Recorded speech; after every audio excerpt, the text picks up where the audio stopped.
Hello, Mohammed. Right. Apologies for not getting back to you sooner, but quite frankly, um, this chart of yours and I'm smiling now, has confused me also.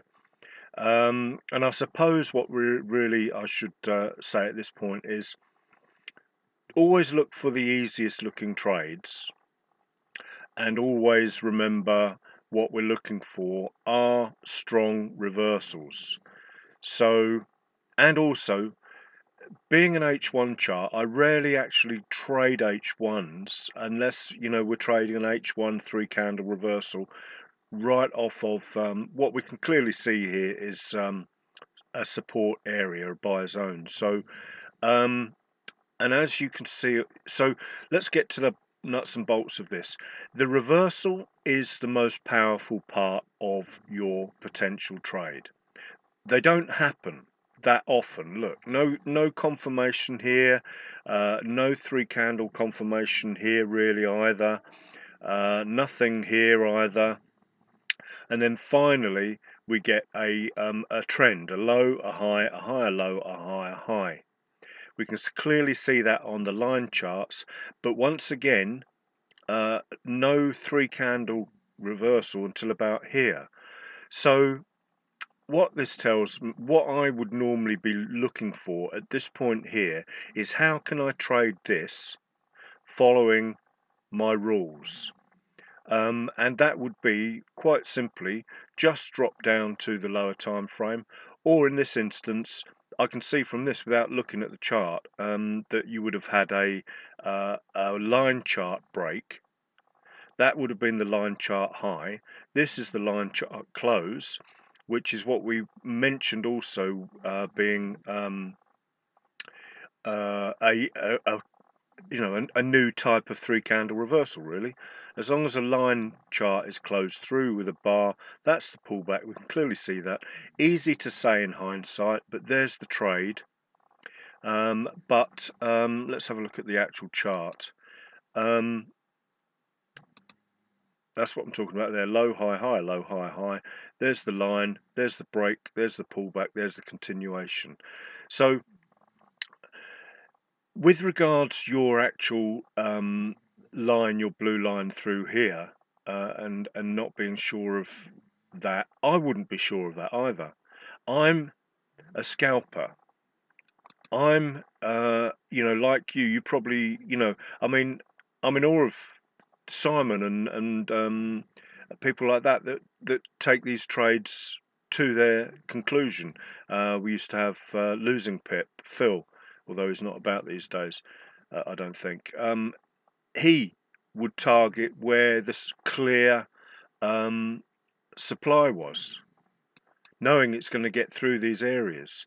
The only other thing I would say about let's have a look at your chart again. Um, what confused me was this internal zone. Yeah, I mean, I would have to be trading to that area because I know I may suffer drawdown or I may lose out on profits. So I'm equally as confused as you. All I can say is that if you watch enough of these, and I know this from Mike Cohen as well, one of our 3CR guys. He's gone from 1 5 pip trade a day, and I notice he's now getting 11s and 12s and so on and so forth because he's seeing where the clear areas to new supply and demand are, and he's extending, which I said a long time ago on various tweets and whatnot when people ask me why do I only go for 5 pips, which I used to do religiously. I said then you will eventually start to see the areas where price stumbles when you've perhaps closed out quite early, and then you will be able to extend your targets. That's all. That's another part of the advice I can give you. So, um, really and truthfully, just believe the strength of the trend. A trend reversal is a powerful thing. These are just areas of what I call minor um, areas of problem areas, but they will affect where your price goes. The RSI told us this was the reversal point. if we go back to the chart on the lower time frame, and I'm not going to get time to talk about the US CAD chart really, I don't think, but you know, the important thing to take away from this is, or your other, I think you might have given me two other charts, but you know, it all applies. The same thought process applies. There, you can clearly see that massive area of demand there. It's come down, bounced off of it. If you'd had pivots on your charts, there's probably pivots here as well, and round numbers and all that sort of stuff. But the important thing is that trend: low, high, high, low, high, high. At no point on this way down, you can just do it there, but there's no momentum. So, you know, you've got to have this. That's why we have this, to simplify things. Um, and that's it really. I'm in the same boat as you. I do have the same confusion, fear, if you like. But you know, if we go down, we can clearly see we should always be looking for longs at this point. This is just a pullback, and we can see now where that supply and demand was. So I'm sorry if I've gone off topic a little bit here, but but I really can't answer this.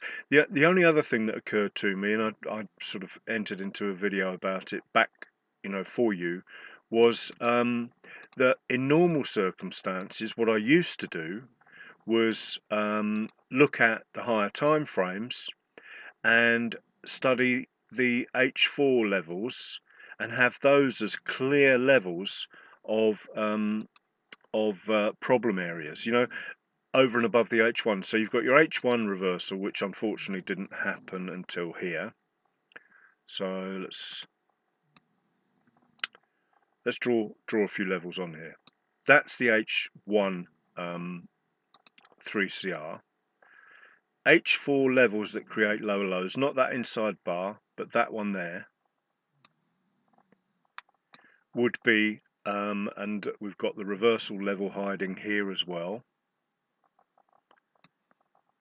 There, that's the penultimate, that's the ultimate, and then as you can see we've closed up here, so it's not particularly helpful, but you will probably clearly see these areas, these H4 levels, act as problem areas. You might be able to hear my dog snoring in the background, sorry for that. As you can see, that was a flip zone as well. So H1,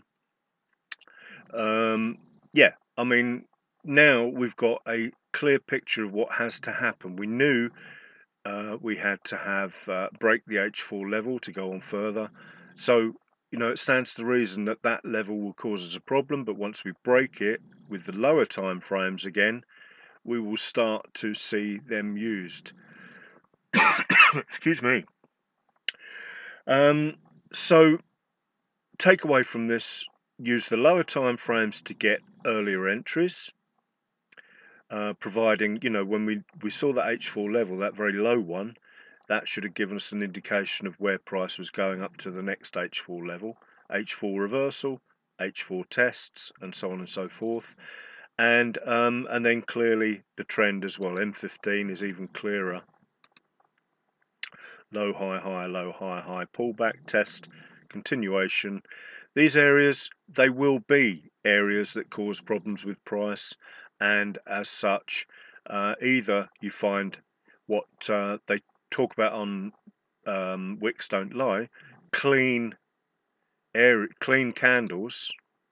Again, that could be looked at. I didn't mention that, but H4. Yeah, I mean, there's a clean set of red candles, so that's an obvious area. Once you've broken that, you've got clear air.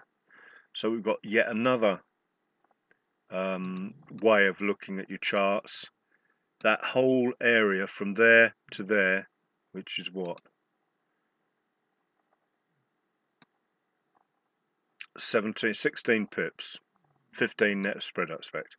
So again, these things, there's so many things that I think about that I forget to mention in terms of looking for A, clear targets, and B, because, you know, you might say, well, what about this? What about this? What about all of this? Well, that always look sort of to the nearest left you can, if you like. The first thing that looks, all of this has been surpassed by that big move there. I hope that makes a little bit of sense to you, Mohammed. It's a difficult one to explain. I suppose um, one of the best expressions would be, if it isn't clear, find a clearer looking chart. That's another good uh, rule to trade by. Just move on until you can find a clearer break, you know. But look for these gaps. Use the lower time frames to plan your trades, as it were. As you can see, that gap has been clearly closed above, then it powered on up. So, and it's a clear gap on that as well. Nice big candle to just push through. So, sorry if this is a bit disjointed, Mohammed. I've had multiple goes at making this for you, but the reversal is the most important point, and then just to look for clear gaps to attack, as it were. You know. Oh, thanks for watching anyway, mate, and all the best, and thanks for all your support on the Twitter feed.